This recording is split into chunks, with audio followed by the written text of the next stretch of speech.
Hello everyone, welcome to study IQ. Study IQ के static GK के इस video में एक बहुत इंपॉर्टेंट टॉपिक कवर करेंगे और वो है डिजीज़ यानी रोग, जिन्हें हम व्याधि भी बोलते हैं। व्याधियाँ यानी रोग। तो बहुत तरह के रोग होते हैं और अच्छी बात यह है कि मैं एक पहले डॉक्टर था, आप जानते हैं, तो एक डॉक्टर होने के नाते मैं आपको ये काफ़ी अच्छे से पढ़ा पाऊँगा और एक टीचर होने के नाते एग्ज़ाम में ज़रूरी क्या है वो भी साथ साथ बताता चलूँगा। तो आपके लिए एक तरह से बेस्ट ऑफ बोथ वर्ल्ड्स हो गया, ठीक है ना। मेरा डॉक्टर वाला अवतार और टीचर वाला अवतार, दोनों के बीच में मैं एक समन्वय, एक सामंजस्य स्थापित कर पाऊँगा। चलिए शुरू करते हैं वीडियो। सबसे पहले आपको पढ़ाऊँगा डायबिटीज़। जनरल भाषा में बोल देते हैं ना कि उसे शुगर हो गया, या हिंदी में बोलते हैं मधुमेह। तो डायबिटीज़ जो है, डायबिटीज़ मेलिटस बोलते हैं। ये पूरा नाम आप याद रखिए, डायबिटीज़ मेलिटस। तो डायबिटीज़ में क्या होता है, शुगर इसलिए बोलते हैं क्योंकि हमारा जो ब्लड है उसमें शुगर बढ़ जाता है, राइट, हाई ब्लड ग्लूकोज। और डायबिटीज़ दो तरह का होता है, एक होता है टाइप 1 डायबिटीज़। टाइप 1 डायबिटीज़ वो होता है जिसमें हमारे पैनक्रियास के अंदर कौन सी कोशिकाएं होती हैं, कौन से सेल होते हैं जो इंसुलिन बनाते हैं, उनको बोलते हैं बीटा सेल, ठीक है। पैनक्रियास में कई तरह के सेल होते हैं, alpha cell, beta cell, delta cell इत्यादि। इनमें जो बीटा सेल होते हैं पैनक्रियास के, वो इंसुलिन बनाते हैं हमारी बॉडी में।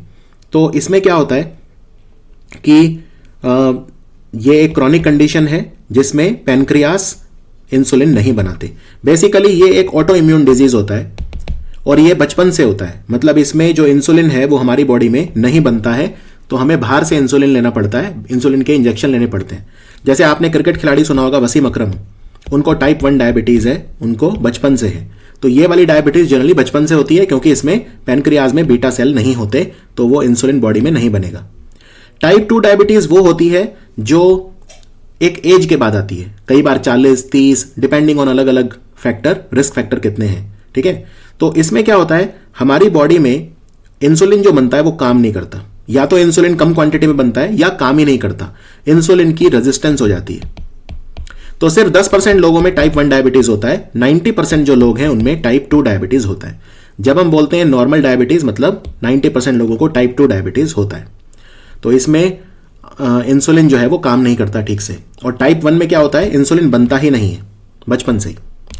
अब सवाल ये है, इंसुलिन हमें क्यों चाहिए? तो इसके लिए मैं आपको एक ये फिगर दिखाता हूं। देखो, आपने खाना खाया और आपके खाने में चाहे कोई भी चीज़ हो, चाहे कार्बोहाइड्रेट हो, चाहे फैट हो यानी वसा, चाहे प्रोटीन हो, जब हमारी बॉडी में वो टूटते हैं, जब उनका डाइजेशन होता है, राइट, तो जब वो टूटते हैं तो अल्टीमेटली वो ग्लूकोज ही बनते हैं। यानी जब आप खाना खाते हो तो हमारे ब्लड में जो ग्लूकोज है वो बढ़ता है। अब ये ग्लूकोज अगर बढ़ेगा तो ग्लूकोज को कम करने के लिए भी कुछ चाहिए, तो वो होता है इंसुलिन। तो इंसुलिन क्या करता है, हमारे ब्लड में जब ग्लूकोज बढ़ता है तो इंसुलिन उसे कन्वर्ट कर देता है ग्लाइकोजन में, और ये ग्लाइकोजन जाके फिर हमारे लिवर में, ये जो ग्लाइकोजन है ये हमारे लिवर में स्टोर हो जाता है। फिर मान लो हम दौड़ने जा रहे हैं, मान लो शाम को मैं दौड़ने जा रहा हूं, तो मेरी बॉडी को ग्लूकोज की जरूरत पड़ेगी दोबारा, तो लिवर क्या करेगा, ग्लाइकोजन से उसको वापस ग्लूकोज में कन्वर्ट कर देगा, और इसके लिए जो हार्मोन होता है वो होता है ग्लूकागॉन, राइट। मैं एक बार आसान शब्दों में समझा देता हूं। मैंने खाना खाया, खाना खा के मेरी बॉडी में क्या होगा, ग्लूकोज बढ़ेगा। जैसे ही ग्लूकोज बढ़ा मेरे ब्लड में, तुरंत पैनक्रियास के जो बीटा सेल हैं वो इंसुलिन बनाएंगे और जो ग्लूकोज है उसको कन्वर्ट कर देंगे ग्लाइकोजन में। यानी इंसुलिन का काम क्या है, इंसुलिन का काम होता है ग्लूकोज को ग्लाइकोजन में कन्वर्ट कर देना। फिर ये ग्लाइकोजन हमारे लिवर में जाके स्टोर हो जाता है, राइट, और ये रिजर्व एनर्जी का काम करता है। उसके बाद अगर मुझे दोबारा ग्लूकोज की जरूरत पड़ेगी तो ये लिवर क्या करेगा, इस ग्लाइकोजन को जो स्टोर हुआ था लिवर में दोबारा ग्लूकोज में कन्वर्ट कर देगा एक ग्लूकागॉन हार्मोन की मदद से। तो अब क्या होगा, अब मान लो अगर इंसुलिन की कमी हो जाए या इंसुलिन काम ना करे, राइट, तो क्या होगा, तो हमारी ब्लड में ग्लूकोज बढ़ जाएगा, हमारे ब्लड में जो ग्लूकोज है वो ग्लाइकोजन में कन्वर्ट नहीं होगा, राइट। और इसी को हम डायबिटीज बोलते हैं, जब हमारी बॉडी में ग्लूकोज बढ़ जाता है। हम उसको मेजर करते हैं, कई टेस्ट आते हैं, जैसे ग्लाइकेटेड हीमोग्लोबिन टेस्ट आता है, जैसे नॉर्मल ग्लूकोमीटर आते हैं कई तरह के, जिनमें वो मेजर आप कर सकते हो। तो डायबिटीज में क्या क्या सिम्टम आपको होंगे, आपको पता कैसे चलेगा कि आपको डायबिटीज है? 40 से 50% लोगों को तो पता ही नहीं चल पाता कि उन्हें डायबिटीज है। जब सिम्टम आते हैं बाद में तब पता चलता है। देखो, डायबिटीज में आपको ये सब होने लगेगा। एक, आपको थकान होने लगेगी बहुत जल्दी, ठीक है, आपको बहुत जल्दी प्यास लगने लगेगी, आप बहुत ज़्यादा पानी पियोगे, ठीक है, तो थर्स्ट, प्यास बढ़ जाएगी इसके अंदर। अब ऑब्वियसली आप पानी इतना ज़्यादा पियोगे तो बार बार आप पेशाब करने भी जाओगे, यानी यूरिनेशन भी बहुत जल्दी जल्दी होगा। आपको भूख लगेगी, मतलब आप नॉर्मल खाना खा रहे हो अगर 3 टाइम, उसके बाद भी आपको भूख लगती रहेगी, आपको लगातार भूख लगती रहेगी, उस वजह से आप खाना खाते जाओगे, आपका वेट भी बढ़ता जाएगा। आपको थकान होगी बहुत ज़्यादा, आपका ब्लड विजन यानी आंखों का धुंधलाना, धुंधला धुंधला दिखेगा आपको। आपका कई बार ऐसा भी हो सकता है कि वेट लॉस हो, राइट, वेट लॉस भी होता है इसमें डायबिटीज़ में, और वेट गेन भी होता है, लेकिन जनरली वेट लॉस होता है इसमें। और वजन आपका गिरेगा, लेकिन आपको यह समझ में नहीं आएगा कि वजन गिर क्यों रहा है, ऐसी सिचुएशन होती है। कई बार ऐसा भी होता है क्योंकि हंगर इतनी ज़्यादा है तो हम बार बार खाते हैं, तो वेट गेन भी हो सकता है। फिर इसमें आपके घाव नहीं भरेंगे, ये बहुत इंपॉर्टेंट पॉइंट है। देखो, जब हमारे चोट लगती है, मान लो ये मेरा हाथ है, मेरे हाथ में चोट लग गई तो ये घाव हो गया, घाव भर जाएगा कुछ टाइम बाद, क्यों? क्योंकि कोलेजन घाव को भर देगा, कोलेजन। अब डायबिटीज में क्या होता है, कोलेजन ढंग से नहीं बनता, डायबिटीज में कोलेजन ढंग से नहीं बनता तो घाव नहीं भरते। इसीलिए कहते हैं अगर आपको डायबिटीज है तो कभी नंगे पैर नहीं चलना चाहिए, क्योंकि आपको अगर घाव हो गया तो वो भरेगा नहीं। कई बार ऐसा भी देखा है कि पेशेंट जो है वो चले, उनको घाव हो गया, वो भरा नहीं, फिर उनका पैर काटना पड़ता है, जिसे एम्प्यूटेशन बोलते हैं। तो डायबिटीज कोई छोटी समस्या नहीं है, बहुत बड़ी समस्या है। फिर डायबिटीज में और क्या क्या होता है, देखो डायबिटीज में जो आपके ब्लड वेसल हैं, ब्लड वेसल मतलब आर्टरी, वेन, कैपिलरी, जो आपके ब्लड वेसल जो एक जगह से दूसरी जगह खून पहुंचाते हैं, राइट, वो इंजर हो सकते हैं। आपके कैपिलरीज जो हैं वो इंजर हो सकते हैं, उस वजह से शरीर के किसी भाग को खून नहीं मिलेगा, तो वहां पे क्या होगा, नर्व डैमेज हो सकता है। वहां पे जो नसें हैं जब उनको खून नहीं मिलेगा तो नर्व डैमेज हो सकता है। इस वजह से आपको ऐसा लगेगा जैसे हाथ और पैरों में, खास तौर पर हमारे हाथों में और पैरों में, पैरों के तलवों में ऐसा लगेगा जैसे चींटियां चल रही हैं, एक सेंसेशन रहेगी, राइट, एक टिंगलिंग सेंसेशन रहेगी। कई बार नम्बनेस भी हो सकती है, आपको ऐसा लगेगा जैसे हाथ और पैर काम ही नहीं कर रहे, राइट, तो उनमें नम्बनेस आ जाती है बहुत जल्दी, और आपकी नर्व डैमेज हो सकती है। अब इसमें इतना सब कुछ कैसे हो जाता है, डायबिटीज में इतना सब डैमेज कैसे हो जाता है, क्योंकि आपकी आर्टरी जो खून पहुंचा रही है, ये आर्टरी की वॉल को थिक करेगा, जिसे हम आर्टरियोस्क्लेरोसिस कहते हैं। अब ये आपकी नॉर्मल आर्टरी है मान लो, और ये आपकी आर्टरी है जिसकी दीवार काफी चौड़ी हो गई है। दीवार चौड़ी होने से जो खून जाने का रास्ता है वो नैरो हो जाएगा, तो इस वजह से आपके अंगों तक खून नहीं पहुंचेगा। अब मान लो आपके अगर ब्रेन में खून नहीं पहुंचा तो न्यूरोपैथी, राइट, आपके अगर मान लो किडनी में खून नहीं पहुंचा तो नेफ्रोपैथी, आंखों में खून कम जाएगा, रेटिनोपैथी। लाखों लोग हर साल दुनिया में अंधे हो जाते हैं डायबिटीज की वजह से, क्योंकि आंखों को खून नहीं मिल पाता। फिर इन्फेक्शन बहुत जल्दी जल्दी होगा, ये एक बहुत इंपॉर्टेंट पॉइंट है, क्योंकि मान लो बैक्टीरिया आपके शरीर में चला गया तो आपके ब्लड के अंदर जो ग्लूकोज ज्यादा है, ये उस बैक्टीरिया के लिए भोजन का काम करेगा, तो बैक्टीरिया मल्टीप्लाई बहुत जल्दी होगा, बैक्टीरिया फैलेगा बहुत जल्दी। तो इसीलिए जिस व्यक्ति को डायबिटीज होता है उसको इन्फेक्शन बहुत जल्दी जल्दी होते हैं, और इम्यूनिटी भी कम हो जाती है, रोग प्रतिरोधक क्षमता भी कम हो जाती है। एक चीज और होती है, आपकी जो आर्टरी है उसमें प्लाक जम जाते हैं बीच में, इस वजह से भी एथेरोस्क्लेरोसिस बोलते हैं, बीच में प्लाक जम जाएंगे, इससे इसका ल्यूमेन छोटा हो जाएगा, नैरो हो जाएगा, और उस वजह से भी डायबिटीज में खून कम जाता है, राइट। तो डायबिटीज वालों को क्या करना चाहिए, उन्हें एक्सरसाइज बहुत ज्यादा करनी चाहिए। और डायबिटीज का एक कॉम्प्लिकेशन और होता है, कई बार शुगर लो हो जाती है, मान लो आपने डायबिटीज की गोली खाई लेकिन खाना समय पे नहीं खाया तो शुगर लो हो जाती है, और कई लोग तो लो शुगर होने की वजह से मर जाते हैं। क्योंकि देखो आपके ब्लड में शुगर ज्यादा है वो तो फिर भी चल जाता है, लेकिन शुगर अगर लो हो गई तो आप बस कुछ ही मिनट जिंदा रह सकते हो फिर, राइट, ये ध्यान रखना है आपको। इसलिए डायबिटीज वाले व्यक्ति को हमेशा अपने पास कुछ ना कुछ खाने के लिए रखना चाहिए, कि अगर उसे लगे कि चक्कर आ रहे हैं या शुगर लो हो रही है तो तुरंत एकदम से वो कुछ ना कुछ खा सके। तो डायबिटीज बहुत बड़ी समस्या है, डायबिटीज मेलिटस। तो डायबिटीज मेलिटस में ज्यादा क्या होता है, ग्लूकोज हमारे ब्लड में, और कम क्या होता है, इंसुलिन कम हो जाता है।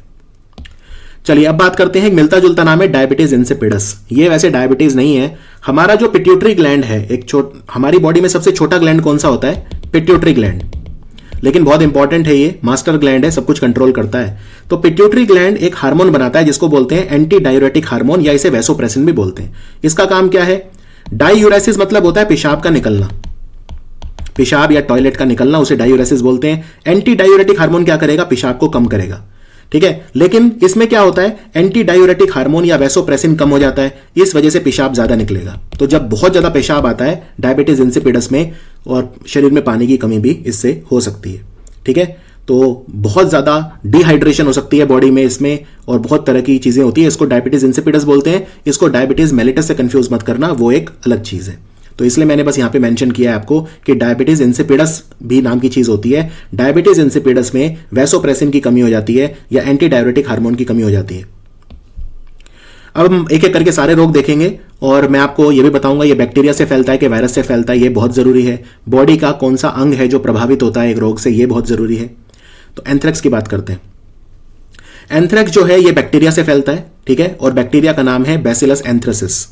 और एंथ्रेक्स बैक्टीरिया जो है ये मेनली जानवरों में होता है, लेकिन जानवरों से मानव को भी फैल सकता है। अब यहां पे आप देख सकते हैं एंथ्रेक्स में एक घाव हो गया है ऐसे, और ये घाव जो है ये काले रंग का हो गया है, राइट। तो ये ब्लैक लीजन हो गया है यहां पे, और फिर ये फैलता जाएगा। जैसे आप यहां पे देख सकते हैं इसका पूरा जो हाथ है ये एंथ्रेक्स से प्रभावित हो चुका है।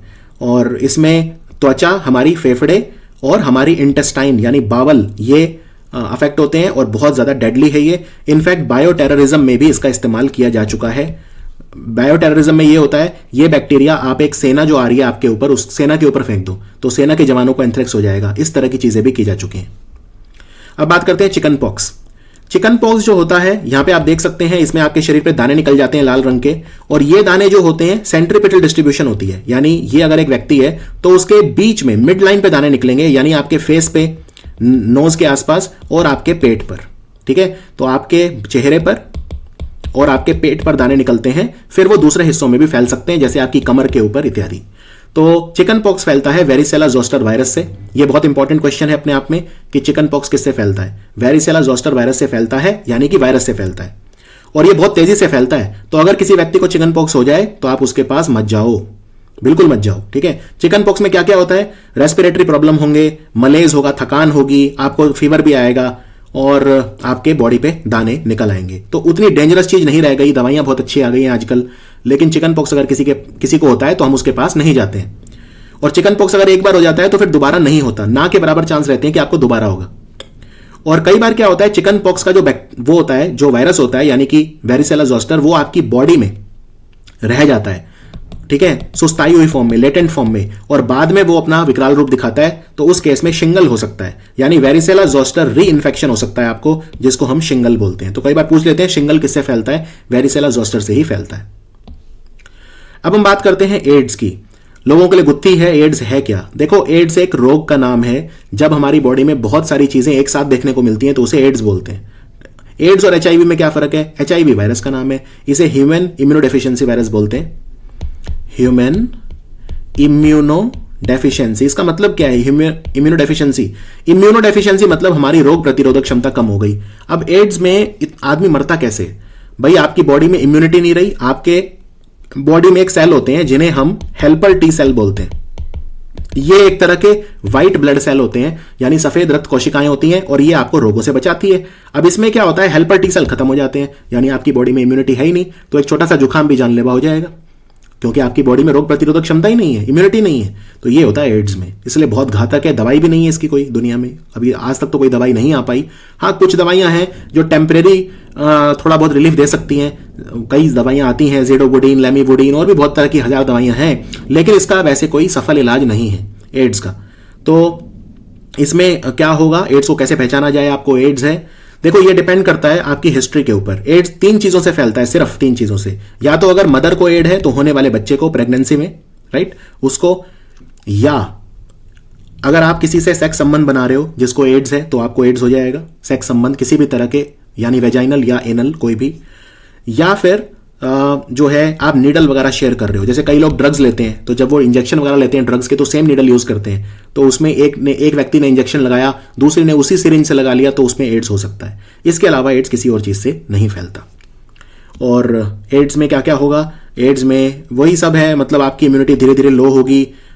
एड्स में अपॉर्चुनिस्टिक इन्फेक्शन हो सकते हैं। अपॉर्चुनिस्टिक इन्फेक्शन क्या होता है, जैसे ट्यूबरकुलोसिस है। ट्यूबरकुलोसिस एक नॉर्मल हेल्दी आदमी अगर है तो उसे नहीं होगा, लेकिन जब वो कमजोर हो जाएगा, और एड्स में आदमी कमजोर हो जाता है, इम्यूनो कॉम्प्रोमाइज हो जाता है, तो फिर टीबी पकड़ लेगा। इनको अपॉर्चुनिस्टिक इन्फेक्शन बोलते हैं कि ये हमारे बॉडी में रहते हैं, ये बैक्टीरिया रहते हैं, लेकिन अभी अपना विकराल रूप नहीं दिखाएंगे। ये तब दिखाएंगे विकराल रूप जब हम कमजोर हो जाएंगे, यानी जब हमारी इम्यूनिटी कम हो जाएगी। तो एक बार एग्जाम में क्वेश्चन आया था, एड्स किसको प्रभावित करता है, तो व्हाइट ब्लड सेल को प्रभावित करता है, क्योंकि व्हाइट ब्लड सेल होते हैं एक तरह के जिन्हें हेल्पर टी सेल बोलते हैं। तो ये नाम आप मत भूलना, हेल्पर टी सेल इसमें बॉडी में खत्म हो जाते हैं, इस वजह से हमारी इम्यूनिटी लो हो जाती है, राइट। तो फिर हम इसमें क्या क्या देखने को मिलता है, थकान, फीवर, गला खराब होना, लिम्फेडिनोपैथी, आपके लिम्फ नोड होते हैं वो स्वेल कर जाते हैं, स्प्लीनोमेगाली, स्प्लीन का साइज बढ़ जाता है, रैशेज हो जाते हैं बॉडी के ऊपर, डायरिया, दस्त लगना वगैरह इत्यादि। तो ये है एड्स। अब बात करते हैं मीजल्स की। मीजल्स क्या होता है? तो मीजल जो होता है ये भी एक वायरस से फैलता है, वेरी इंपॉर्टेंट। और इसमें आपको बुखार होगा, खांसी होगी, आपकी नाक से पानी बहेगा, आपकी आंखों से पानी आएगा और आपके शरीर पे दाने हो जाएंगे। तो ये होता है मीजल्स में, और ये वायरस से फैलता है, वेरी इंपॉर्टेंट।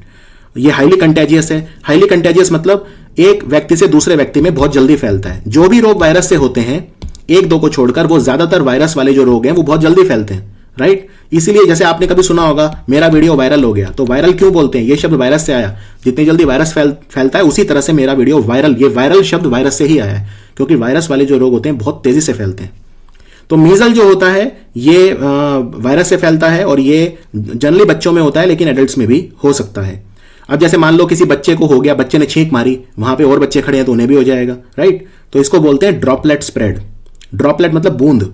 जब आप छींक मारते हो तो आपकी जो बूंदें हैं शरीर की वो हवा में फैल जाती हैं और उनसे फिर हो जाता है। तो ये है मीजल। तो चिकन पॉक्स में और मीजल में क्या फर्क है? दोनों में शरीर में दाने होते हैं। फर्क है, चिकन पॉक्स में आपकी भूख पे प्रभाव पड़ता है, मीजल में आपकी भूख पे प्रभाव नहीं पड़ता। मीजल में आपकी जो आंखें हैं वो लाल हो जाती हैं, यानी रेड इन्फ्लेम्ड आईज, कंजंक्टिवाइटिस हो जाता है, यानी नाक वगैरह बहती है, राइट। तो ये सारी चीजें होती हैं। चिकन पॉक्स में हेडेक होता है, फीवर होता है, फीवर दोनों में होता है, ठीक है, फीवर दोनों में होता है, और दाने दोनों में होते हैं। लेकिन एक दानों में फर्क है। दानों में फर्क यह है कि चिकन पॉक्स के दाने जनरली सिर्फ फेस पे और पेट पे होते हैं, लेकिन मीजल में पूरी बॉडी पे हो जाते हैं। और ये कुछ फर्क है चिकन पॉक्स में और मीजल में। अब बात करते हैं मम्प्स की। ये भी वायरस से फैलता है। यहां पे फोटो देखो बच्चे की, आपको इसका मुंह सूजा हुआ लग रहा होगा यहां से, क्योंकि यहां पे हमारे एक सेलिवरी ग्लैंड होता है कान के नीचे, जिसको बोलते हैं पैरोटिड सेलिवरी ग्लैंड। ये थूक की ग्रंथि होती है, मतलब हमारे मुंह में जो थूक आता है उसका काफी बड़ा हिस्सा पैरोटिड सेलिवरी ग्लैंड से आता है। मेन हमारे 3 सेलिवरी ग्लैंड होते हैं, पैरोटिड, जीभ के नीचे सबलिंगुअल, और यहां होता है दोनों तरफ सबमैंडिबुलर। तो पैरोटिड, सबमैंडिबुलर और सबलिंगुअल 3 तरह के सेलिवरी ग्लैंड होते हैं। सबसे बड़ा साइज में होता है पैरोटिड। तो पैरोटिड में ये मम्प्स वायरस की वजह से ये बड़ा हो जाता है। इस वजह से कान में दर्द होता है, कान में बहुत दर्द होता है इसके अंदर, खाने में दिक्कत होती है, चबाने में दिक्कत होती है, स्वेलो गीटने में दिक्कत होती है खाने को। तो ये सारी चीजें होती है, इसको मम्प्स कहा जाता है। ये भी वायरस से फैलता है। अब बात करते हैं रुबेला, जिसको जर्मन मीजल बोलते हैं। तो मीजल में और जर्मन मीजल में फर्क है, हालांकि दोनों एक ही तरह के हैं। तो रुबेला में भी वही है, शरीर पे दाने हो जाएंगे, रैशेज हो जाएंगे, राइट। ये भी कंटेजियस है, ये भी वायरस से फैलता है। और रुबेला जो होता है इसमें भी आपको फीवर होगा, गला खराब होगा, बॉडी पे रैशेज हो जाएंगे, राइट। रैशेज मतलब लाल लाल ऐसे रैशेज हो जाते हैं शरीर के ऊपर। और रुबेला जो होता है ये प्रेग्नेंट महिलाओं के लिए बहुत डेंजरस होता है, क्योंकि बच्चे की डिलीवरी को ये मतलब बच्चे के डेवलपमेंट को रोक सकता है, मिसकैरेज भी करवा सकता है। मिसकैरेज मतलब बच्चे का गिरना, तो मिसकैरेज भी करवा सकता है, बर्थ डिफेक्ट इसकी वजह से हो सकते हैं। और एक दवाई आती है जिसको MMR बोलते हैं। ये 3 रोगों के लिए आती है MMR। तो एक है मीजल, एक है मम्प, एक है रुबेला। मीजल, मम्प और रुबेला, इन तीनों के लिए एक ही दवाई है जो है MMR वैक्सीन। तो ये क्वेश्चन एग्जाम में आता है, MMR वैक्सीन किसके लिए दी जाती है? मीजल, मम्प और रुबेला। रुबेला को जर्मन मीजल भी बोलते हैं। अब बात करते हैं ट्यूबरकुलोसिस। 70% भारत के लोगों को ट्यूबरकुलोसिस है। क्या इसका मतलब ट्यूबरकुलोसिस एक्टिव है? नहीं, उनके शरीर में यह बैक्टीरिया रहता है। तो ट्यूबरकुलोसिस एक बैक्टीरिया से फैलता है जिसको बोलते हैं माइकोबैक्टीरियम ट्यूबरकुलोसिस। अब आपके शरीर में यह बैक्टीरिया है लेकिन अपना रूप नहीं दिखाएगा, इनको बोलते हैं क्रॉनिक कैरियर, यानी आपके अपने शरीर में एक मेहमान बन के रह रहा है। लेकिन अभी नहीं, जब आप कमजोर हो जाओगे, मान लो आपको बुखार हो गया या आपकी इम्यूनिटी कम हो गई, डायबिटीज हो गया या एड्स हो गया या कुछ भी ऐसा हो गया जिसमें इम्यूनिटी आपकी कम हो जाती है, तो फिर टीबी का बैक्टीरिया अपना विकराल रूप दिखाता है और ये फेफड़ों का रोग होता है। ठीक है, ये फेफड़ों का रोग होता है और इसके लिए ट्यूबरकुलोसिस के लिए दवाई दी जाती है जिसको बोलते हैं BCG, बैसिलस कैलामेटे ग्यूरिन। ये बेसिकली 2 व्यक्तियों के नाम थे, एक कैलामेटे और एक ग्यूरिन, और बैसिलस मतलब होता है बैक्टीरिया, रॉड शेप बैक्टीरिया। तो बैसिलस कैलामेटे ग्यूरिन दवाई दी जाती है BCG ट्यूबरकुलोसिस के लिए। फेफड़ों का रोग है, सांस नहीं आता बिल्कुल इसमें, और बहुत ज्यादा इंफेक्शन होती है। ट्यूबरकुलोसिस के पेशेंट के पास नहीं जाना चाहिए वरना आपको भी ट्यूबरकुलोसिस हो सकता है। ट्यूबरकुलोसिस का पेशेंट है, उसने अगर छींक मार दी तो अगेन वहां पे ड्रॉपलेट स्प्रेड होगा और लगातार खांसी आती है ट्यूबरकुलोसिस में, लगातार छाती में दर्द होता है, इसके अंदर सांस लेने में तकलीफ होती है, फीवर होता है साथ में। तो ये सब चीजें होती हैं ट्यूबरकुलोसिस में। अब बात करते हैं डेंगू की। डेंगू जो होता है ये एक वायरस से फैलता है। अब आप कहोगे वायरस से कैसे फैलता है? हमने तो सुना था मच्छर के काटने से फैलता है। देखो, एक मच्छर होता है एडिस इजिप्टी, ये इस वायरस को लेके उड़ता है। तो डेंगू वायरस से फैलता है, लेकिन इस वायरस को लेके उड़ता है ये मच्छर। और ये मच्छर जब आपको काटेगा तो ये वायरस आपकी बॉडी में आ जाएगा और फिर आपको डेंगू हो जाएगा। ठीक है।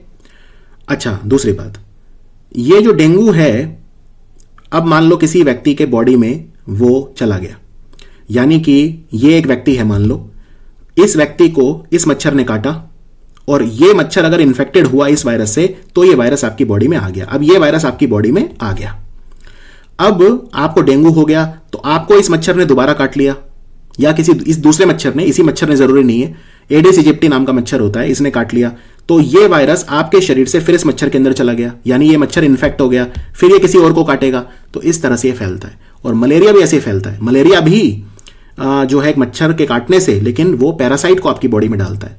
फर्क इतना है कि डेंगू फैलता है वायरस से और मलेरिया फैलता है पराजीवी से, यानी पैरासाइट से। ठीक है, मलेरिया वायरस से नहीं फैलता, पैरासाइट से फैलता है, जिसे पराजीवी बोलते हैं, प्रोटोजोआ। सो डेंगू फैलता है वायरस से, ये वायरस को एक मच्छर लेके उड़ता है और ये आपको जब काटता है तो डेंगू हो जाता है। डेंगू अगर आपको हो गया तो बहुत आपको बॉडी में दर्द होगा, मसल पेन होगा, सिर में दर्द बहुत होगा, शरीर पे रैशेज हो जाएंगे सारे में, आई पेन होगा, आंखों में दर्द होगा, हड्डियों में दर्द होगा, आपकी जॉइंट्स में पेन होगा, घुटने में, एल्बो में, वॉमिटिंग वगैरह होगी, उल्टी आना, उल्टी जैसा लगना यानी नोजिया होगा। कई बार ऐसा लगता है उल्टी आएगी आएगी आएगी, पर आती नहीं है, लेकिन वो मूड खराब रहता है, उसको नोजिया बोलते हैं, उल्टी आने की फीलिंग को। फीवर बहुत होगा, कई बार फीवर बहुत होता है इसके अंदर, राइट। आपकी बॉडी में प्लेटलेट्स की कमी हो सकती है, अगर कॉम्प्लिकेटेड स्टेज है तो प्लेटलेट की कमी, थ्रोम्बोसाइटोपिनिया बोलते हैं। प्लेटलेट की कमी से फिर डेथ हो सकती है अगर एक लेवल के बिलो प्लेटलेट हो जाए आपका, क्योंकि प्लेटलेट बहुत ज़्यादा कम हो गए अगर आपके, जिसको बोलते हैं डेंगू हेमोरेजिक फीवर, तो आपके बॉडी में हिमोलिसिस होगी, आपके प्लेटलेट टूट जाएंगे, आपके जो है ब्लड प्रेशर आपका कम हो जाएगा। इस वजह से ब्लड प्रेशर कम होने की वजह से शॉक हो सकता है, उससे आपकी डेथ हो सकती है। तो और डेंगू का कोई इलाज भी नहीं है दुनिया में, तो फिर डेंगू के मरीज ठीक कैसे होते हैं? क्योंकि डेंगू के जो मरीज हैं उन्हें हम सपोर्टिव ट्रीटमेंट देते हैं। मान लो प्लेटलेट कम हो जाए तो प्लेटलेट चढ़ा दो, डेंगू वायरस की कोई दवाई नहीं है, लेकिन डेंगू हो जाए तो जो चीजें हमारी बॉडी में खराब हो रही हैं उनको ठीक करने की दवाई जरूर है। प्लेटलेट कम हो जाए तो प्लेटलेट चढ़ा दो, ठीक है, बुखार है तो बुखार की दवाई दे दो, पेन है तो पेन की दवाई दे दो, राइट। ये सब हम करके डेंगू मैनेज कर सकते हैं, लेकिन फिर भी डेंगू से बहुत लोग मरते हैं हर साल। अब बात करते हैं चिकनगुनिया। तो चिकनगुनिया को फैलाने वाला और डेंगू को फैलाने वाला जो मच्छर है वो सेम है, एडिस इजिप्टी। और चिकनगुनिया भी वायरस से होता है, चिकनगुनिया वायरस बोलते हैं उसे, लेकिन इस वायरस को लेकर मच्छर उड़ता है, एडिस इजिप्टी। और चिकनगुनिया में आपको इतना दर्द होगा हड्डियों में, आपको मतलब जो आपके कमर में दर्द होगा, आपको जॉइंट में, आपके घुटने में पेन होगा, उल्टी आएगी, नोजिया, हेडेक, चिल्स मतलब बुखार होगा तो कंपन बहुत होगी शरीर में, फीवर होगा, तो ये सब चीजें होती है चिकनगुनिया में। यानी डेंगू और चिकनगुनिया के साइन एंड सिम्टम लगभग सेम है, बस चिकनगुनिया में हड्डियों में दर्द थोड़ा ज्यादा रहता है, घुटने वगैरह में, एल्बो में दर्द वगैरह ज्यादा रहता है, राइट। तो ये होता है चिकनगुनिया। अब बात करते हैं मलेरिया। मलेरिया फैलता है एक पराजीवी से, पैरासाइट से, जिसको बोलते हैं प्लाज्मोडियम। और प्लाज्मोडियम भी 4 तरह का होता है, Plasmodium falciparum, Plasmodium vivax, Plasmodium ovale और प्लाज्मोडियम मलेरियाई। तो इसमें सबसे ज्यादा जो इंपॉर्टेंट है वो है प्लाज्मोडियम फाल्कीपेरम। ये इससे मलेरिया जो होता है इसको हम ब्लैक वाटर फीवर भी बोलते हैं, क्योंकि मलेरिया का ये पैरासाइट जब आपकी बॉडी में जाता है तो सबसे पहले तो बुखार आता है, और मलेरिया का जो बुखार होता है वो बहुत ज्यादा तेज होता है और उसमें शरीर में कंपन होती है, चिल्स होते हैं। आप अगर मान लो 4 कंबल में भी लेटे होंगे तो भी आपको ठंड लगेगी, तो चिल्स होते हैं, स्वेटिंग होती है, पसीने आते हैं, और सर में दर्द होगा, बुखार होगा, मसल्स में पेन होगा, आपको बैक पेन हो सकता है, आपको वॉमिटिंग, उल्टियां आ सकती हैं, सूखी खांसी हो सकती है आपको, राइट। और ये सब होता है मलेरिया में, और मलेरिया की वजह से बहुत लोग भारत में मारे जाते हैं। भारत में ओडिशा में सबसे ज्यादा है मलेरिया। और तो मलेरिया कैसे फैलता है? मलेरिया एक प्लाज्मोडियम नाम का पैरासाइट है, इस प्लाज्मोडियम को लेकर मच्छर उड़ती है मादा एनोफ्लिस। याद रखिए, सिर्फ फीमेल एनोफ्लिस जब आपको काटे तो आपको मलेरिया होगा, मेल से फर्क नहीं पड़ेगा। बट ऑब्वियसली मच्छर आपको काट रहा है, आपको पता नहीं चलेगा वो मेल है कि फीमेल है। तो मादा एनोफ्लिस जब आपको काट जाए तो आपके शरीर में उसने डाल दिया पैरासाइट, ये पैरासाइट आपके खून में चला जाएगा और कई तरह की बीमारियां होंगी, ठीक है, कई तरह की उसमें सिम्टम अपीयर होंगे। और फिर मच्छर ने, किसी ने दूसरे ने आपको काट लिया तो ये पैरासाइट फिर उस मच्छर की बॉडी में चला गया, फिर वो मच्छर किसी और को काटेगा, तो ऐसे पूरा साइकिल बन जाता है मलेरिया का। अब बात करते हैं जॉइंडिस। जॉइंडिस मतलब पीलिया। पीलिया ये सबसे पहले आंखों से पता चलता है पीलिया। इसका डायग्नोसिस जो होता है ना, हमारी आंखें में भी कंजंक्टाइवा होता है, एक बल्बर और एक पैल्पेब्रल। ख्याल उतना मैं आपके लेवल से आगे नहीं जाऊंगा। मोटी बात ये है, ये आपकी आंख है मान लो, ठीक है, आपकी आंख है, ये ऐसी होती है ठीक है, बीच में काला भी होता है ये, ब्लैक ऑफ द आई। और अब ये ऊपर का जो हिस्सा है आंख का, सफेद सफेद होता है यहाँ पे, इसे बोलते हैं बल्बर कंजंक्टाइवा। और ये जो नीचे का एरिया होता है इसे बोलते हैं पैल्पेब्रल कंजंक्टाइवा। तो ये वाला जो बल्बर कंजंक्टाइवा है खास तौर पे ये पीला हो जाता है। पीलिया जॉइंटिस कैसे होता है? लिवर खराब हो जाता है। देखो होता क्या है, कहानी ये है, ऐसा होता है हमारे शरीर में ब्लड है, यानी खून है, रक्त है या रुधिर, कुछ भी बोल सकते हो। ब्लड में लाल कोशिकाएं होती हैं जिन्हें आरबीसी बोलते हैं। आरबीसी का एक लाइफ स्पैन होता है, जैसे 120 दिन जिंदा रहते हैं आरबीसी, फिर टूट जाते हैं। चलो टूट गए, अब किस में टूटेंगे? आरबीसी बना होता है हीमोग्लोबिन का, आरबीसी में हीमोग्लोबिन होता है, हीमोग्लोबिन टूट गया। अब हीमोग्लोबिन में हीमोग्लोबिन दो चीजों से मिलकर बनता है, एक तो होता है हीम और एक होता है ग्लोबिन। ग्लोबिन तो एक प्रोटीन है, वो बॉडी में एब्जॉर्ब हो जाएगा। बात आ गई हीम की। हीम क्या करेगा? हीम कन्वर्ट होगा पहले बिलीवर्डिन में, फिर बिलीरुबिन में। और बिलीरुबिन जो बनेगा हीम के टूटने के बाद ये येलो कलर का होगा। और हमारा लिवर क्या करता है? इस येलो कलर के इसको बॉडी से बाहर निकाल देता है, बिलीरुबिन को। लेकिन अगर लिवर में कोई दिक्कत आ गई, मान लो हेपेटाइटिस हो गया, लिवर का कोई रोग हो गया आपको, या आप शराब ज्यादा पीते हो तो आपको लिवर डिजीज जैसे सरोसिस वगैरह हो गया, या आपकी बाइल डक्ट वगैरह ब्लॉक हो गई, तो लिवर ढंग से काम नहीं कर रहा, तो बिलीरुबिन बॉडी से बाहर निकलेगा नहीं। येलो कलर का केमिकल आपके बॉडी में इकट्ठा होता जाएगा और आपको पीलिया हो जाएगा। आपकी जो त्वचा है, आपकी आंखें हैं, ये सब एकदम पीले रंग की हो जाएंगी। आपको डायरिया, दस्त लग जाएंगे, बुखार हो जाएगा, साथ में टायर्डनेस हो जाएगी, भूख ना लगना, क्योंकि जब भी लिवर का रोग होता है भूख नहीं लगती, राइट। उल्टी आना, ये सब होता है जॉइंटिस में, इसको बोलते हैं पीलिया। तो जॉइंटिस किस चीज का रोग है? ये लिवर का रोग है। और पीला रंग कहां से आया? क्योंकि जो हीमोग्लोबिन है जब वो टूटता है तो उसमें कन्वर्ट होता है बिलीरुबिन में, हीमोग्लोबिन कन्वर्ट होता है बिलीरुबिन में, और बिलीरुबिन को लिवर बाहर निकालता है शरीर से। लेकिन इसमें लिवर में दिक्कत आ गई तो बिलीरुबिन बॉडी से बाहर नहीं निकलेगा और पीलिया हो जाएगा। अब लिवर के जो रोग हैं, हेपेटाइटिस बोलते हैं उन्हें। हेपेटाइटिस 3 तरह का होता है, ए, बी और सी। वैसे तो डी और ई भी होता है, लेकिन आपके लेवल तक बस इतना याद रखो, ए, बी और सी, ठीक है। अब ये कैसे फैलता है? हेपेटाइटिस ए फैलता है, अच्छा तीनों के सिम्टम सेम है, तीनों में लिवर खराब हो जाएगा। देखो आइटिस मतलब होता है इन्फ्लेमेशन, अगर किसी चीज के आगे मैं लगा दूं आइटिस। अब मान लो मैं आपको बोल रहा हूं कंजंक्टिवाइटिस। कंजंक्टिवाइटिस मतलब क्या? आपकी आंखें सूज गई। आइटिस मतलब इन्फ्लेमेशन, सूजन। तो हेपेटाइटिस मतलब आइटिस मतलब सूजन, हेपेटो मतलब लिवर। तो लिवर की जो कवरिंग होती है, ग्लिसन्स कैप्सूल, वो उसमें सूज जाती है, लिवर में इन्फ्लेमेशन हो जाती है इसके अंदर। तो चाहे वो ए हो, चाहे बी हो, चाहे सी हो। हाँ, तीनों जो है हेपेटाइटिस वायरस होता है, 3 तरह के होते हैं, hepatitis A virus, B virus और सी वायरस। हेपेटाइटिस ए फैलता है दूषित भोजन और जल से, यानी कंटेमिनेटेड फूड एंड वाटर, अगर उसमें वायरस हो तो। हेपेटाइटिस बी फैलता है अगर आप किसी ऐसे पर्सन के साथ मान लो कोई संबंध बना रहे हो जिसको हेपेटाइटिस बी है, राइट, इन्फेक्टेड बॉडी फ्लूइड वगैरह से, या मां से बच्चे को। फिर हेपेटाइटिस सी जो होता है वो कैसे फैलता है? वो इंट्रावीनस ड्रग यूज से, या मेडिकल इक्विपमेंट स्टेरलाइज नहीं है, ऑर्गन ट्रांसप्लांट वगैरह में हेपेटाइटिस सी वायरस हुआ तो उन सबसे फैल सकता है। तो ए हो, चाहे बी हो, चाहे वो सी हो, तीनों में लिवर प्रॉब्लम हो जाएगी, लिवर काम नहीं करेगा, आपको थकान होगी, भूख ना लगना, पेट में दर्द होना, दस्त लगना, उल्टी लगना, पेन होना, और पीलिया भी एक साइन होता है हेपेटाइटिस का। अब बात करते हैं पोलियो फैलता है वायरस से, पोलियोमाइलिटिस वायरस होता है, इसको पोलियोमाइलिटिस या पोलियो भी बोलते हैं। तो ये जनरली 5 साल से बच्चों को कम होता है। अब तो खैर वैक्सीनेशन आ गई है, 2 बूंद जिंदगी की, तो उसमें 2 तरह की वैक्सीन होती है, ओपीवी और IPv. Salk vaccine, Salk basically Jonas Salk एक साइंटिस्ट थे, उनके नाम पे साल्क वैक्सीन हमने उसको बोल दिया। तो ये क्वेश्चन आता है कि साल्क वैक्सीन किसके लिए दी जाती है? SAL के, पोलियो के लिए। 2 बूंद जिंदगी की बच्चों को पिला दो तो पोलियो वायरस मर जाता है। बाय द वे, पोलियो जो होता है, ये वायरस कैसे फैलता है? ठीक है, ये फीको ओरल रूट से फैलता है। फीको ओरल रूट मतलब क्या है? मान लो किसी ने मल त्याग दिया, मल त्यागना मतलब लैट्रिन कर दी, लाइट, इसे इंग्लिश में बोलते हैं फीसिस, लैट्रिन को फीसिस कहा जाता है। तो उस पर मक्खियां वगैरह बैठी, उस पर भिनभिनाई मक्खियां, और उससे पानी दूषित हो गया उनके फीसिस से, और उसमें वो पोलियो वायरस होता है, उससे फैल सकता है। इसको फीको ओरल रूट बोलते हैं। आपने बाद में वो दूषित जल ग्रहण कर लिया या कहीं पे दूषित हो गया कुछ, राइट, तो उन सब से भी फैलता है। और ये फिर पोलियो वायरस हमारे शरीर में एक बार आ जाए तो ये हमारे नर्वस सिस्टम में चला जाता है, ठीक है, नर्वस सिस्टम में, और लकवा मार जाता है, पैरालिसिस हो जाता है, हमारी नसों की कमजोरी हो जाती है। नसों की कमजोरी जब हो जाती है तो फिर बच्चों के जो पैर वगैरह हैं वो काम नहीं करते, क्योंकि पैरों में जो है जान नहीं रहती। पैरों में जान नहीं रहती मतलब क्या है? मतलब नसें जो हैं उनमें करंट नहीं आ रहा, जो एक जिसे बोलते हैं ना सेंसरी परसेप्शंस और मोटर परसेप्शन, वो नहीं आ रहे, इस वजह से बच्चे अपंग हो जाते हैं, इसको बोलते हैं पोलियो। अब बात करते हैं टाइफॉइड की। टाइफॉइड एक बैक्टीरिया से फैलता है जिसको बोलते हैं साल्मोनेला टाइफी।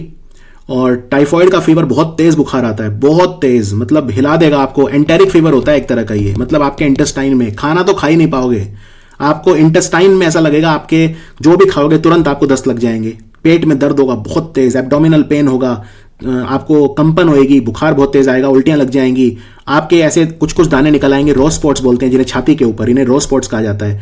फिर मसल में पेन होगा आपकी, राइट, जॉइंट पेन हो सकता है। तो ये सब होता है टाइफॉइड में। ये एक बैक्टीरिया से फैलता है, सैल्मोनेला टाइफी। उसके बाद टिटनस की बात करते हैं। आपने सुना होगा कि अगर चोट लग जाए तो टिटनस का इंजेक्शन लगवा लो।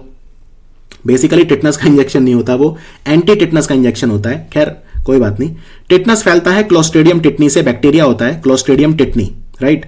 ये मिट्टी में रहता है, पत्थरों के ऊपर रहता है, थूक में भी होता है, डस्ट में भी होता है, धूल मिट्टी में भी होता है। तो अगर मान लो आपके चोट लग गई, आप साइकिल से जा रहे हो, गिर गए और रोड से आपका हाथ जो है वो रगड़ गया, तो आपका हाथ जख्मी हो जाएगा। उससे रोड के ऊपर हो सकता है वो बैक्टीरिया रहता हो जो क्लोस्ट्रीडियम टिटनी है, तो आपके खून में आ जाएगा और बहुत डेंजरस होता है ये।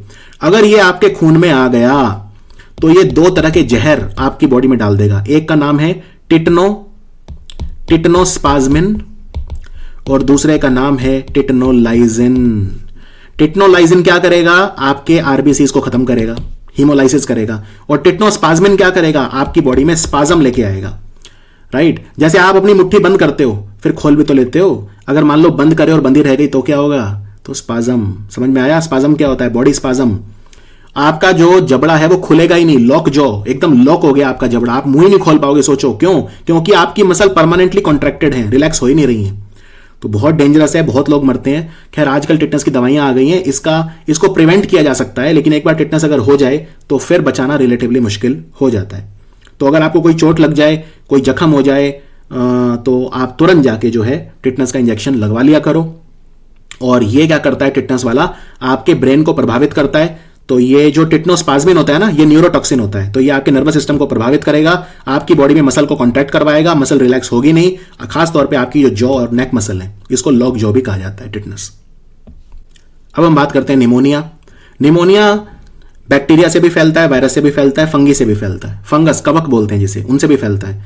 तो अलग अलग तरह का निमोनिया होता है, लेकिन मोटी बात यह है, अगर आपको निमोनिया हो गया तो आपके फेफड़ों की जो श्वास नली है उसमें सूजन आ जाएगी, यानी आपकी जो एयर सैक्स हैं, राइट, आप सांस लेते हो, फेफड़ों में सांस जाती है, वहां सूजन आ जाएगी, सांस लेने में तकलीफ होगी, आपको एक जो पस है वो निकलती रहेगी। पस मतलब जब बैक्टीरिया वगैरह होते हैं तो वहां पे पस बन जाती है, पस निकलती रहेगी, सांस लेने में दिक्कत आएगी, बुखार हो जाएगा बहुत तेज, और ऐसा लगेगा सांस आएगा ही नहीं। और निमोनिया से भी बहुत लोग मर जाते हैं, ठीक है, क्योंकि सांस लेने में तकलीफ आती है, आपको छींकें बहुत आएंगी, आपको कफ आने लगेगा, स्पुटम आने लगेगा। स्पुटम मतलब जो थूक आता है ना एक गले से, वो आने लगेगा आपको, आपका गला पूरी तरह से वो हो जाएगा, सोर थ्रोट हो जाएगा, आपको गले में सूजन आ जाएगी, छाती में दर्द होएगा, मसल्स में पेन होएगा और सांस नहीं आएगी।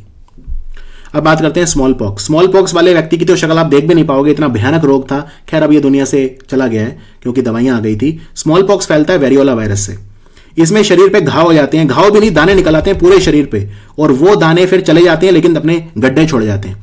जैसे आपने एक्टर ओमपुरी का फेस देखा होगा, आप उनका फेस देखना, आपको समझ में आ जाएगा मैं क्या बात कर रहा हूं। स्मॉल पॉक्स जो होता है वो हमारे शरीर पे, उसके जब दाने चले भी जाते हैं तो गड्ढे छोड़ जाते हैं। और स्मॉल पॉक्स की वजह से बहुत दुनिया मरी है पहले, लेकिन अब इसकी दवाइयां आ गई, पूरी दुनिया से ये जा चुका है। और ये भी कंटेजियस है, वायरस से फैल रहा है मतलब कंटेजियस तो है ही, एक से दूसरे में फैलेगा। और इसमें शरीर पे, हाथों पे, आपके कमर पे, आपके हर जगह बॉडी पे, पेट पे रेड स्पॉट्स अपीयर होने स्टार्ट हो जाते हैं, लाल रंग के धब्बे, और वो फिर हैं, उनमें पानी भर जाता है, पस भर जाता है, फिर वो फट जाते हैं, फटने के बाद वो हील हो जाते हैं, लेकिन फिर वो गड्ढे छोड़ जाते हैं। ये है स्मॉल पॉक्स। अब बात करते हैं रेबीज की। रेबीज जो है वो एक वायरस से फैलता है, और ये वायरस जो होता है जानवरों के थूक में रहता है। तो अगर मान लो कुत्ता काट ले, या सियार काट ले, या चमगादड़ काट ले, बैट, इनफैक्ट इंडिया वगैरह जैसे कंट्री में कुत्ते के काटने से ज्यादा फैलता है रेबीज, लेकिन विदेशी कंट्रीज में बैट वगैरह जो है उनके काटने से फैलता है। तो उनके थूक में रहता है रेबीज वायरस। तो ये रेबीज अगर आपकी बॉडी में आ गया तो क्या होगा? ये आपका जो दिमाग है उसमें सूजन ले आएगा। दिमाग में सूजन आ गई, ब्रेन आपका इन्फ्लेम हो जाएगा पूरी तरह से, दिमाग में सूजन आ जाएगी, पानी से डर लगने लगेगा, हाइड्रोफोबिया क्लासिक सिम्टम रेबीज का। पानी से डर लगेगा, नहाना तो दूर की बात, पानी पीते हुए भी डरोगे, राइट। और रेबीज में डेथ भी काफ़ी हो जाती है, राइट। एक बार सिम्टम अपीयर हो जाए तो फिर ये 100% फेटल होता है, यानी आप इससे बच नहीं सकते रेबीज से। इसलिए अगर आपने कुत्ता पाल रखा है वो है तो आप टीका लगवा लो, और अगर आप जानवरों वगैरह के टच में रहते हो तो फिर आप टीका इसका लगवा लो। प्रिवेंट करो, रोकथाम करो, उपचार नहीं। तो इसमें वही है, अगर ये आपके रेबीज वायरस चला गया बॉडी में तो सिर में दर्द होगा, और जहां पे काटा है उस जगह पे बिल्कुल जलेगा, बर्निंग सेंसेशन होगी, थकान बहुत ज़्यादा हो जाएगी आपको, आपके जो थ्रोट है गला सूज जाएगा आपका, नोजिया वॉमिटिंग होगा, दस्त लग जाएंगे, और फाइनली आपका ब्रेन इन्फ्लेम हो जाएगा। अब कॉमन कोल्ड, खांसी जुकाम वगैरह कॉमन कोल्ड बोलते हैं इसे, राइनो वायरस से फैलता है जनरली। वैसे और भी वायरस होते हैं इसके, राइनो वायरस आप याद रख सकते हो। राइनो मतलब होता है नोज, तो राइनो वायरस। तो कॉमन कोल्ड कुछ नहीं, खांसी जुकाम, वही आपको पता है उसमें क्या होता है, उसमें कुछ।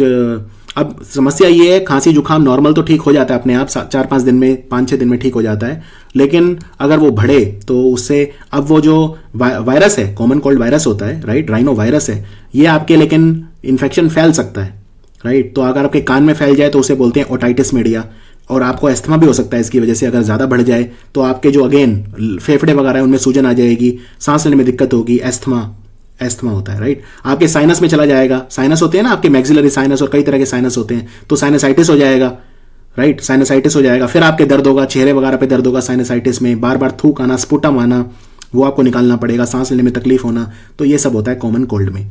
कई बार हम बोल देते हैं कॉमन कोल्ड में इन्फ्लुएंजा। इन्फ्लुएंजा थोड़ा सा अलग होता है, कॉमन कोल्ड और इन्फ्लुएंजा। इन्फ्लुएंजा मतलब फ्लू, कहते हैं ना फ्लू लाइक इलनेस, मतलब इन्फ्लुएंजा। तो ये कोल्ड और फ्लू में फर्क होते हैं, तो बस थोड़ा ही फर्क है, आप देख सकते हैं, ज्यादातर तो सेम ही है। बस आप ये कह सकते हो इन्फ्लुएंजा थोड़ा सा ज्यादा सीवियर होता है, ठीक है, वरना जनरली वो कॉमन कोल्ड ही होता है, खांसी जुकाम ही होता है।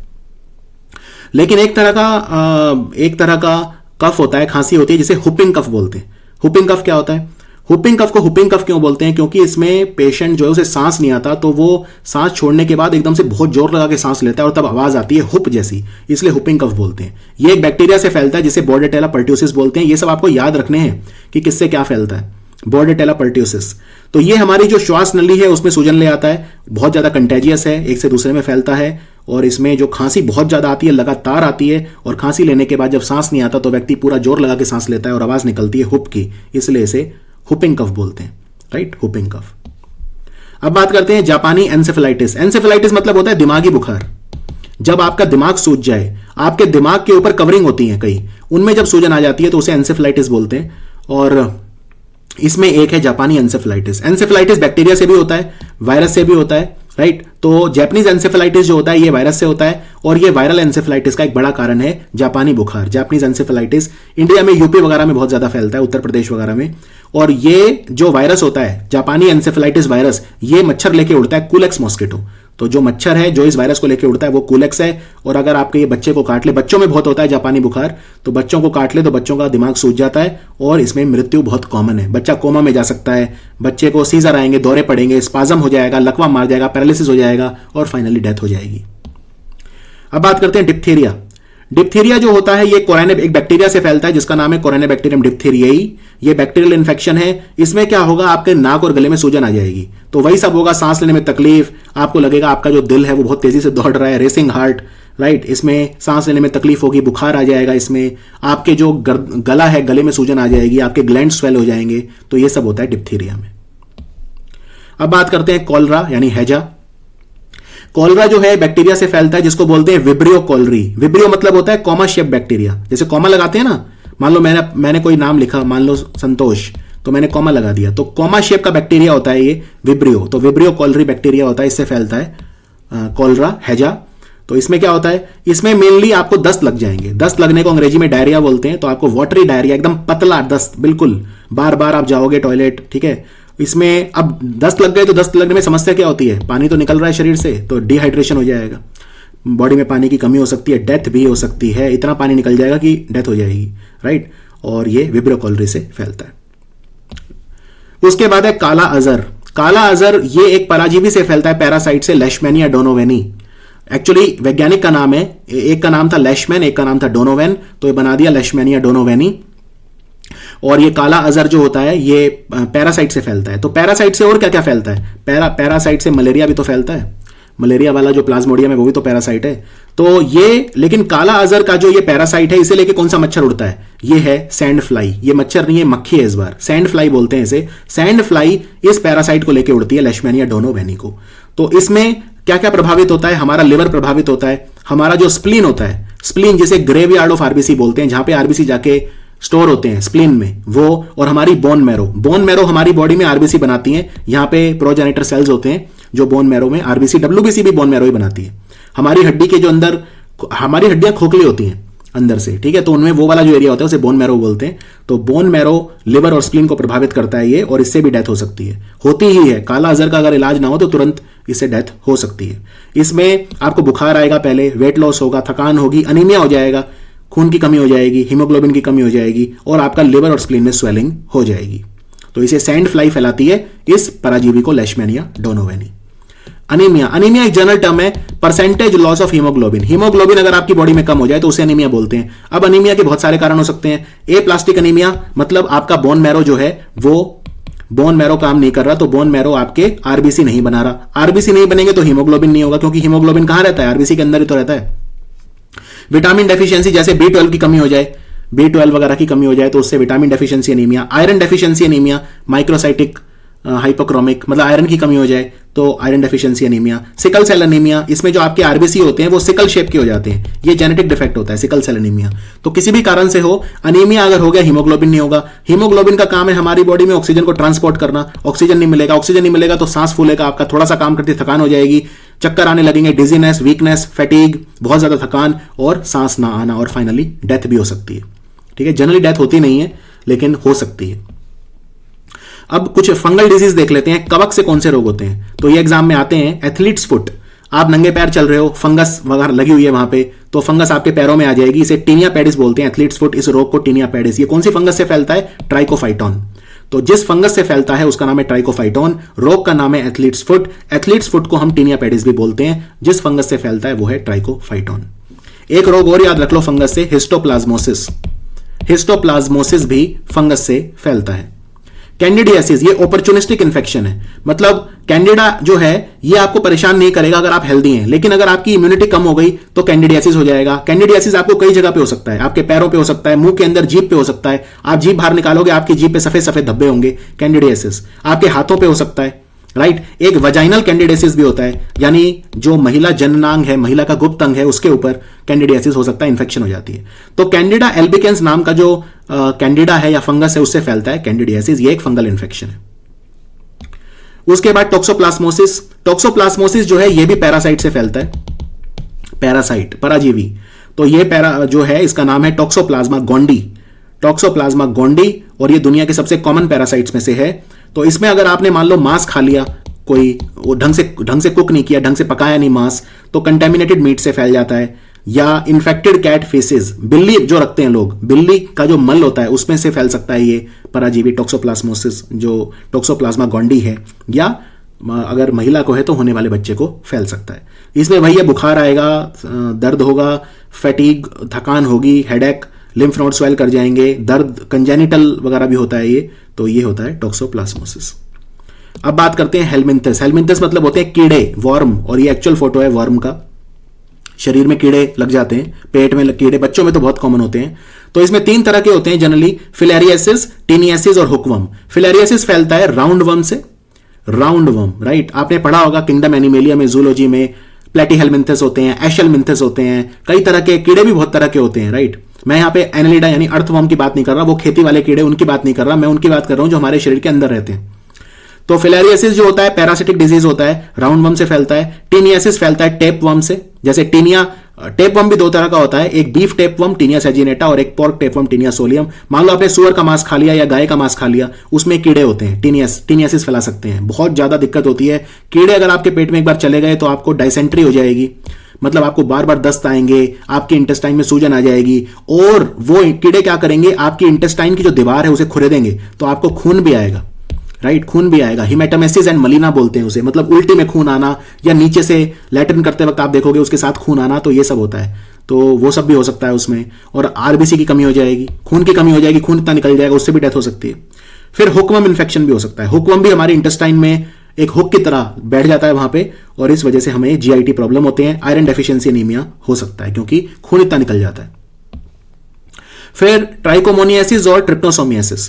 ट्राइकोमोनियासिस जो होता है ये एक सेक्सुअली ट्रांसमिटेड डिजीज है। सेक्सुअली ट्रांसमिटेड डिजीज मतलब ये होता है अगर आप सेक्स करते हो उस दौरान फिर रोग होता है तो उसको सेक्सुअली ट्रांसमिटेड डिजीज बोलते हैं। जैसे सिफिलिस होता है, जैसे एड्स होता है, ये सब सेक्सुअली ट्रांसमिटेड डिजीज है। इसी तरह का होता है ट्राइकोमोनियासिस। तो इसमें एक पैरासाइट होता है ट्राइकोमोनास वेजिनैलिस। तो ट्राइकोमोनास वेजिनैलिस जो होता है ये महिला के जो वेजाइना है वहां पे रहता है और इससे वो ट्रांसमिट हो सकता है। तो ये है ट्राइकोमोनियासिस। फिर है ट्रिप्नोसोमियासिस जिसको स्लीपिंग सिकनेस बोलते हैं क्योंकि ये भी पैरासाइट से फैलता है। ये पैरासाइट अगर आपकी बॉडी में चला गया तो आपके ब्रेन को प्रभावित करेगा, नर्वस सिस्टम को, ब्लड को और लिम्फ को। इसकी वजह से आपको नींद आएगी और ये फैटल होता है। नींद आएगी इसलिए इसे स्लीपिंग सिकनेस बोलते हैं, राइट। और इसमें डेथ भी हो सकती है, फैटल हो सकता है। फैटल मतलब जिससे डेथ हो सकती है। उसके बाद एनिमल के डिजीज बताता हूं आपको दो चार जो पता होने चाहिए। Avian influenza. एवियन मतलब एव से बना, एव्स मतलब पक्षी, तो एव से बना एवियन। एवियन इसलिए जब प्लेन उड़ता है तो हम उसे बोलते हैं एविएशन क्योंकि प्लेन भी पक्षी की तरह ही उड़ता है। तो बर्ड फ्लू बोलते हैं इसे, यानी एवियन इन्फ्लुएंजा। इन्फ्लुएंजा मतलब फ्लू, राइट। तो बर्ड फ्लू, बर्ड फ्लू जैसे H5N1। तो H5N1 सबसे पहला एवियन इन्फ्लुएंजा था जिसने ह्यूमंस को अफेक्ट किया। जनरली बर्ड फ्लू एक पक्षी से दूसरे में फैलता है, लेकिन कुछ ऐसे हैं जो ह्यूमंस को भी अफेक्ट कर सकते हैं। तो अगर बर्ड फ्लू होता है तो क्या करते हैं, सारे पक्षी मारने पड़ते हैं क्योंकि बहुत तेजी से फैलता है। तो पूरे भारत में फैल जाएगा अगर एक पक्षी को भी हो गया, तो जितनों को हुआ उनको मारना पड़ता है। कलिंग बोलते हैं इसे, कलिंग ऑफ बर्ड्स या killing. Foot and mouth disease, खुर पका, मुंह पका, ये उन जानवरों में फैलता है जिनके पैरों में गैप होता है। मैं आपको दिखाता हूं, ये देखो, ये पैर किसका है, ये पैर है गाय का यानी काऊ का। तो काऊ का देख लो, बफेलो भैंस, गोट यानी बकरी और शीप यानी भेड़, इनमें फैलता है फुट एंड माउथ डिजीज। लेकिन आप ये पैर देखो, ये घोड़े का पैर है, क्या इसमें गैप है? नहीं, इसमें गैप नहीं है, तो इसमें नहीं फैलेगा। तो वो एनिमल जिनके पैरों में गैप होता है उसमें फैलता है फुट एंड माउथ डिजीज। और ये वायरस से फैलता है, जैसे कॉक्सैकी वायरस, मतलब एंटेरो वायरस होता है एक तरह का, ये उनसे फैलता है फुट एंड माउथ डिजीज। अगर फुट एंड माउथ डिजीज हो जाता है तो एनिमल मर भी सकता है, एनिमल दूध देना बंद कर देता है और बहुत तरह की प्रॉब्लम हो जाती है। फिर है ब्रूसेलोसिस। ब्रूसेलोसिस भी जानवरों का रोग है वैसे तो, आजकल तो ह्यूमन बींग्स में भी फैलता है वैसे ये, लेकिन ये बेसिकली जानवरों से ह्यूमन बींग में फैलता है। तो ये ब्रूसेलोसिस अगर हो जाए तो गायें वगैरह जो है दूध देना बंद कर देती हैं, बहुत नुकसान होता है, डेयरी वगैरह के लिए बहुत नुकसान होता है। तो ब्रूसेलोसिस बैक्टीरियल इन्फेक्शन है, ये इंपॉर्टेंट है, बैक्टीरियल है। और फुट एंड माउथ डिजीज जो है वो कैसा है, वो एक वायरल इन्फेक्शन है। तो ये एनिमल से लोगों में फैलता है। और ये अगर हम अनपास्चुराइज्ड डेयरी प्रोडक्ट यूज करेंगे, मान लो दूध आपने सीधा पी लिया, राइट, सीधा पी लिया। कई लोग तो होते हैं वो थन के एकदम सीधा धार मारते हैं मुंह में, तो वो सब नहीं करना चाहिए, ब्रूसेलोसिस फैल सकता है। दूध हमेशा गर्म करके उसके बाद ठंडा करके पीना चाहिए, जिसे पास्चराइजेशन बोलते हैं। पहले दूध को बहुत तेज गर्म करो, फिर एकदम से ठंडा कर दो, तो सारे बैक्टीरिया उसमें मर जाते हैं। फिर रिंडर पेस्ट। रिंडर पेस्ट एक रोग होता है जानवरों का, कैटल मवेशियों का, गाय वगैरह में फैलता है और ये भी वायरस से फैलता है, ठीक है। ये भी उनमें फैलता है जिनके पैरों में गैप होता है और ये भी वायरस डिजीज है। फिर स्वाइन फ्लू, H1N1 सुना होगा आपने। स्वाइन ये पिग्स में फैलता है, जनरली जो पिग होते हैं, सुअर होते हैं, उनमें फैलता है ये, पिग्स एंड बोर, लेकिन ये पर्सन टू पर्सन भी फैल सकता है। अब कई बार ये भी पूछते हैं कि अगर कोई रोग हो जाए तो उससे कौन सा भाग प्रभावित हुआ है। तो आर्थराइटिस अगर हो जाए, आर्थराइटिस मतलब आपके जो जोड़ हैं, आपकी जो जॉइंट्स हैं, घुटना है, एल्बो है, उनमें प्रभावित होते हैं, तो जॉइंट्स। एस्थमा आपको पता है, फेफड़े। कैटरेक्ट मतलब मोतिया। मोतिया दो तरह का होता है, काला मोतिया और सफेद मोतिया, ठीक है। सफेद मोतिया में आपकी आंख का जो पर्दा है वो अपारदर्शी हो जाता है, दिखना बंद हो जाता है, कैटरेक्ट बोलते हैं इसे, तो उसमें लेंस बदल देते हैं। काला मोतिया ग्लूकोमा। ग्लूकोमा भी दो तरह का होता है, नैरो एंगल, और ग्लूकोमा में आंख के अंदर का जो इंट्राऑक्यूलर प्रेशर है वो बढ़ जाता है, अंधापन इससे हो सकता है। डायबिटीज आपको बता दिया, पैनक्रियास में बीटा सेल होते हैं, इंसुलिन नहीं बनाते। एक्जिमा स्किन में फैलता है, एक्जिमा रोग होता है। गोइटर मतलब थायराइड ग्रंथि बढ़ जाती है आयोडीन की कमी के कारण। जॉइंडिस हेपेटाइटिस लिवर में जब हो जाता है। ल्यूकीमिया मतलब ब्लड कैंसर। मेनिंजाइटिस ब्रेन और स्पाइनल कॉर्ड में, हमारे ब्रेन में सूजन आ जाती है, उसे मेनिंजाइटिस बोलते हैं। या एक दूसरी तरह का होता है जिसे हम एंसेफेलाइटिस बोलते हैं। ओटाइटिस मतलब कान में ओटाइटिस। पैरालिसिस मतलब हमारे नसों का रोग, पैरालिसिस लकवा मार जाना, नसों की कमजोरी। निमोनिया लंग्स में, फेफड़ों में होता है। पोलियो हमारी टांगों में अपंगता ले आता है। पायरिया मतलब होता है दांतों में सड़न, दांत सड़ जाते हैं, पेरियोडोंटाइटिस बोलते हैं उसे। पेरियोडोंटल लिगामेंट और पूरे पॉकेट बन जाते हैं दांतों में, दांत सड़ जाते हैं बहुत ज्यादा, उसे बोलते हैं पायरिया, दांत गिर जाते हैं, मसूड़ों का रोग है पायरिया। ट्रैकोमा आंखों में फैलता है, ट्रैकोमा वायरस से फैलता है, ट्रैकोमा वायरस बोलते हैं उसे। फिर ट्यूबरकुलोसिस जो होता है माइकोबैक्टीरियम, बैक्टीरिया से फैलता है फेफड़ों में। और टाइफॉइड इंटेस्टाइन में, एंटेरिक फीवर। सो ये था हमारा कंप्लीट वीडियो डिजीज का। मैंने कोशिश करी कंसेप्चुअली आपको समझाने की, जिससे आपके कंसेप्ट बने और कहीं पे अगर कुछ भी एक्स्ट्रा इन्फॉर्मेशन देनी होती थी तो मैं रुकता नहीं था, मैंने ये वेट नहीं किया कि एग्जाम में पूछा जाएगा नहीं पूछा जाएगा। तो आई होप आपने वीडियो एंजॉय किया होगा। कोई भी डाउट है तुरंत इंस्टाग्राम पे मैसेज करें और उसका निवारण पाएं। Thank you for watching study IQ।